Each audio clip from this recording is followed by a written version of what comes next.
Sekitar tahun 2013 sampai tahun 2014 saat saya berhenti sekolah. Saya berhenti sekolah karena waktu itu orang tua saya tidak mampu untuk melunasi pembayaran iuran sekolah. Selama berhenti sekolah, saya selalu nongkrong tidak jelas dengan anak-anak di kampung. Suatu ketika saat sore hari saya ikut nongkrong sama teman-teman saya di kampung. Kita nongkrong main gitar sambil nyanyi-nyanyi bersama. Dan tiba-tiba kita lagi asyik nongkrong main gitar bareng, saya kaget.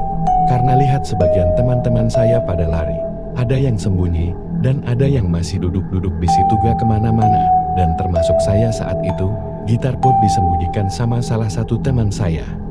Gak lama kemudian, ternyata terlihat ada ustadz lagi berjalan sambil membawa tas yang isinya kitab buat kajian di kampung sebelah. Saat itu saya sama teman-teman saya, yang lain itu biasa bilangnya abah. Karena beliau itu sesepuh sekaligus ustadz yang memiliki kewibawaan yang luar biasa dan berharisma, dan dalam hati saya berkata, pantas teman-teman yang lain pada kabur, pada lari dan sembunyi, dan mungkin karena melihat abah jadi mereka malu sendiri. Gak lama kemudian, karena posisi saya dan 3 teman saya masih ada di situ lagi nongkrong tanpa main gitar, menyapalah ustadz ini atau abah ini. Saat ustadz atau abah ini menyapa saya sama teman saya, yang 3 orang ini bersalamanlah sama beliau, dan beliau bilang, anak-anak kalian daripada nongkrong lama-lama tidak jelas dan sebagian tidak sekolah juga, mending ruangan di bawah, yang di samping sekolahan TK dan di atas musola itu, kalian isi ramai-ramai. Sayang ruangan itu kosong dan cuma ada Ustadz Awan saja yang tinggal di situ. Dan bila perlu jadikan pesantren ala kadarnya biar kalian bisa belajar mengaji di situ, bisa baca buku agama di situ, bisa tidur di situ, sholat bisa di musola, karena udah ada tangga buat ke musola, kamar mandi sudah ada, mau pulang ke rumah masing-masing juga dekat. Dan ustadz atau abah ini juga bilang, kalau kalian mau nongkrong nyanyi-nyanyi main gitar, ada waktunya, silahkan abah tidak melarang itu, asalkan tempat di bawah itu ramai di kala waktu sholat dan saat pengajian. Gak lama kemudian, setelah ustadz atau abah menyampaikan itu semua, salah satu teman saya menjawab, iya bah, insya Allah nanti saya sama teman-teman semua insya Allah ke bawah kita isi tempat itu, kita adain pengajian juga. Dan insya Allah mungkin sebagian ada yang mau tinggal di tempat itu, biar Ustadz Awan ada temannya juga, dan bisa memberi pelajaran ilmu agama kepada kita semua. Saya dan kedua teman saya itu mengiyakan pernyataan teman saya ke Ustadz atau abah itu. Sambil tersenyum gak lama kemudian Ustadz atau abah ini pergi berangkat mengajar ke kampung sebelah. Gak lama kemudian, setelah Ustadz atau abah ini berangkat, muncullah satu persatu teman-teman saya yang lari dan sembunyi itu sambil ketawa dan bilang, malu saya sama abah gak tahu kenapa kalau melihat abah itu takut. Saya bilang, tidak apa-apa emang kita aja yang malu sendiri. Setelah kumpul kembali salah satu teman saya bilang, ada amanat dari ustadz atau aban, biar kita itu mendiami ruangan dekat musola dekat sekolahan TK yang di bawah, sekalian belajar ngaji di situ. Saya menjawab, insyaallah saya mau. Dan terdengar jawaban dari teman-teman yang lain juga, ya saya mau juga insyaallah besok ke bawah ke tempat itu. Singkat cerita keesokan harinya, saya sama teman saya ke musola untuk sholat maghrib. Setelah sholat maghrib kita naik ke lantai atas melewati tangga musola menuju ruangan itu, tepat di lantai 2, dan lumayan ruangan itu bisa untuk beberapa orang, bisa mendiami dan tidur di tempat itu. Saat saya duduk bareng Ustadz Awan dan beberapa teman-teman saya di tempat itu, alhamdulillah satu persatu datang lagi teman-teman saya yang lainnya dan saat itu ramailah yang mengaji anak-anak muda. Hingga sampai sebagian ada yang nginep di situ, termasuk saya sama sebagian teman-teman saya. Karena keseringan ada di tempat itu, sebagian warga bilang itu kobon atau kata umumnya pesantren, yang alhamdulillah ramai anak-anak muda pada ngaji di situ dan tidur di situ. Mulailah kita belajar mengaji di situ setiap hari, habis maghrib, habis subuh, dan ikut kajian-kajian di kampung sebelah di mana yang menjadi gurunya ustadz atau abah ini. Dan singkat cerita setelah beberapa bulan kemudian, entar kenapa satu persatu teman-teman saya keluar dari tempat itu, semua bilang dengan alasan ada kerjaan, dan setiap hari pulang malam terus jadi tidak sempat mengaji. Dari kejadian itu tinggallah saya sama 5 orang teman saya yang masih ada di situ.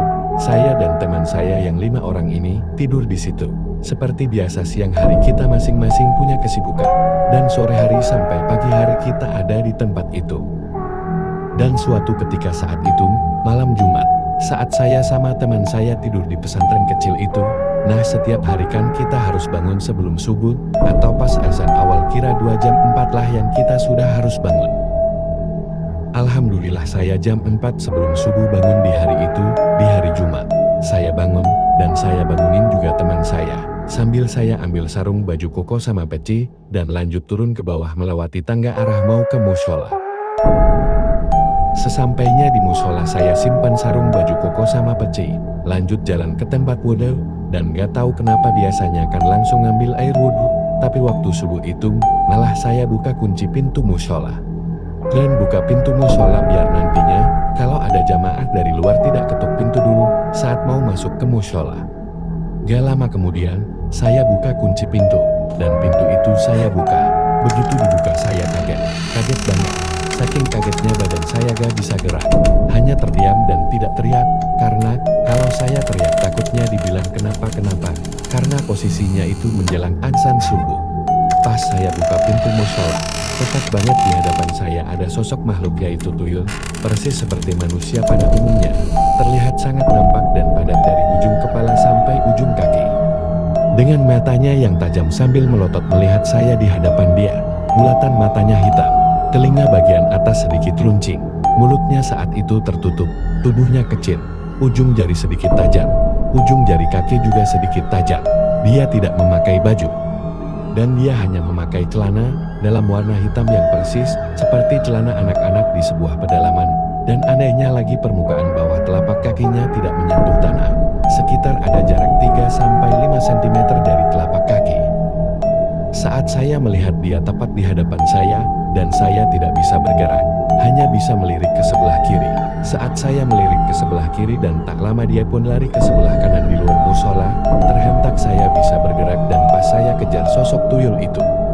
Namun secara tiba-tiba sosok tuyul itu gak ada, dia hilang, entah kemana. Sampai saya cari ke atas tangga dekat rumah warga, saya cari ke gang rumah sebelah pun, tidak ada. Saking penasarannya, sampai saya cari ke sungai pun, tidak ada juga. Namun pas saya balik ke musola datang salah satu jamaah tepat di depan pintu masuk musola dan bilang ke saya, "Man, kamu habis dari mana?" Kok muncul dari situ? Saya jawab sambil berkeringat dengan nafas lelah, "Tidak ini Pak, saya cuma sakit perut jadi habis buang air besar di sungai." Terus kata jamaah ini, "Oh kirain kenapa kamu Man?" Ketika jamaah itu masuk musola saya pun ikut masuk dan ambil air wudhu lanjut melakukan sholat. Setelah selesai sholat lanjut pengajian sampai pagi, dan saya gak bilang sama teman-teman yang lain ataupun sama jamaah yang ada saat itu. Nah dari kejadian berhadapan sama sosok tuyul itu jelang 3 hari kemudian, dan di malam hari setelah pulang dari sebuah kajian bareng Ustadz atau Abah ini dan juga 5 teman saya ini.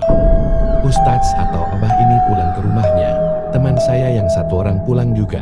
Tinggallah saya sama 5 orang teman saya serta Ustadz Awan, yang beliau tidurnya di kamar sebelah ruangan tengah, dan di mana ruangan tengah itu tempat saya sama teman-teman saya tidur. Sesampainya di pesantren kecil itu, tepat jam 9 malam, saya sama teman-teman saya di ruangan tengah kita kumpul sambil makan makanan yang kita bawa tadi. Habis makan kita lanjut ngopi, kita kan 6 orang nih. Saya berdua sama teman ngopi ngerokok di ruangan sebelah, yang ada 2 jendela kiri dan kanan, dan tanpa penutup atau tanpa kaca. Dan 4 orang teman saya sama Ustadz Awan, ada di ruangan tengah mereka sama lagi ngopi merokok sambil ngobrol masalah kajian yang kita hadiri tadi. Jelang beberapa menit kemudian rokok saya habis dan saya mau buang rokok yang ada di tangan saya kan. Saya buang puntung rokok di jendela sebelah kanan tanpa kaca ini. Saya lempar pelan-pelan puntung rokok itu keluar jendela sebelah kanan. Dan entah kenapa sesudah membuang puntung rokok itu, saya mencium aroma bau-baunya sangat menyengat seperti bau tanah, bau lumpur. Dan saya penasaran, dan saya ambil bangku kecil, dan menaiki bangku itu. Lalu melihat keluar jendela pelan-pelan, dan saya kaget pas saya nengok ke bawah jendela bagian luar itu, ada sosok dengan bau menyengat. Sosok itu kelihatan jelas rambut timbal yang penuh tanah. Cuma Cuma saya tidak melihat keseluruhannya sosok itu, dan lagi-lagi saya gak berani bilang ke teman-teman saya. Dari situ saya turun perlahan dari bangku kecil dan saya jalan ke ruangan tengah, di mana ada teman-teman saya tadi. Saya duduk sambil mengelus dada, dalam hati saya berkata, itu sosok apa ya? Itu sosok apa Tan? Nggak mungkin, kalau saya harus bilang sama mereka, kata saya dalam hati saya begitu. Saking saya penasarannya, gak lama kemudian, saya ambil rokok saya hisap dan saya jalan ke ruangan sebelah, yang ada 2 jendela tanpa kaca itu. Saya ambil bangku kecil tadi dan lihat lewat jendela sebelah kiri, perlahan naik, dan melihat keluar dari jendela sebelah kiri itu. Pas terlihat keluar saya kaget. Saya kaget banget, saya bergetar, tangan saya merinding, dan lagi-lagi tidak bisa bilang apa-apa, cuma dalam hati hanya bisa beristighfar. Terlihat jelas sosok itu berburu hitam kecoklatan dengan tubuh berlumpur, gigi bertaring, pandangannya ke arah seberang sungai yang ada pohon bambu, pohon nangka, pohon rambutan dan pohon mangga. Saat itu, sosok itu seperti kerandong, cuma yang pastinya, saya tidak tahu sosok makhluk apa. Setelah beberapa menit kemudian, saya kemudian turun perlahan, dan kembali ke ruangan yang ada teman saya. Sambil mengelus dada dan beristighfar dalam hati saya kembali ke ruangan tengah, yang ada teman-teman saya. Begitu duduk saya ditanya sama teman saya, lu kenapa bro? Saya jawab, GPP bro. Dan kira-kira ada jarak 15 menit saya nengok lagi ke jendela di ruangan itu. Jendela sebelah kanan, yang pertama kali saya lihat itu, saya ambil bangku kecil, dan saya naik ke bangku itu perlahan nengok keluar jendela ke arah kiri. Dan ternyata gak ada, persis tidak ada apa-apa. Dan baunya yang menyengat itu tiba-tiba hilang. Sambil ngelus dada dan lanjut ambil air wudhu, sholat, langsung tidur di samping teman-teman saya. Dan posisinya teman-teman saya juga sudah pada mau tidur. Keesokan harinya di sore hari, saat mau nunggu azan asyar, saya berdua sama teman saya lagi ngopi dan ngobrol santai di tempat itu, dengan niatan sambil nunggu azan asyar. Nah gak lama kemudian terdengar suara azan di seberang di kampung sebelah kan. Dan saya bilang sama teman saya yang namanya Ahmad, bro kamu apa saya yang azan? Kata si Ahmad, saya aja. Kata saya, oh ya udah silahkan biar gak keburu orang lain yang azan. Jalan tuh dia menuju tangga arah ke mushola. Sedangkan saya masih duduk, saya pikir nanggung mie rokok bentar lagi, terdengar tuh suara azan si Ahmad ini. Gak tahu kenapa pas pertengahan si Ahmad ini azan. Tiba-tiba ada yang masuk dari arah luar, masuk ke dalam dan jalan ke arah tangga mushola sambil tersenyum tipis dengan raut muka yang dingin. Persis banget mirip teman saya si Ahmad yang lagi azan ini. Dari muka sampai baju yang dia pakai sama. Waktu itu saya sedikit tidak sadarkan kalau teman saya si Ahmad ini lagi azan. Setelah beberapa menit kemudian, setelah ada orang yang mirip teman saya si Ahmad ini, saya ingat dan sadar dan berkata dalam hati saya, lo ini yang azan si Ahmad, dan barusan yang lewat berarti siapa ya? Lanjut saya lari ke arah tangga menuju ke bawah buat mastiin yang azan, dan ternyata pas saya lihat benar itu si Ahmad yang azan. Dari situ, saya merinding, bulu kuduk saya berdiri semua. Lanjut kembali naik lewati tangga menuju atas dan dalam hati saya berkata, yang barusan datang dari luar menuju tangga mushola dengan raut wajah dingin sambil senyum tipis itu siapa ya? Setelah selesai azan si Ahmad ini, naik ke atas melewati tangga dan nemuin saya, otomatis saya tanya, bro yang barusan azan siapa? Si Ahmad ini jawab, saya yang azan barusan. Kata saya, fix kamu ada 2, persis kembaranmu. Si Ahmad ini bingung kan dengan pernyataan saya, kalau ada yang mirip sama dia dan di saat si Ahmad ini lagi azan. Dari situ saya merasa merinding lagi saat saya ceritain apa yang terjadi saat si Ahmad ini azan, dan akhirnya teman saya si Ahmad ini bilang halu kali, masa iya ada 2 orang saya lagi azan di bawah di mushola. Serius, saya berani sumpah, dan kalau halusinasi gak bakal merinding begini. Ini bulu kuduk dari tadi berdiri, sampai sekarang saya merasakan. Gak lama saya ngobrol sama Ahmad, gak lama kemudian, saya lari ke arah tangga mushola, lanjut ambil air wudhu, dan sholat asyar.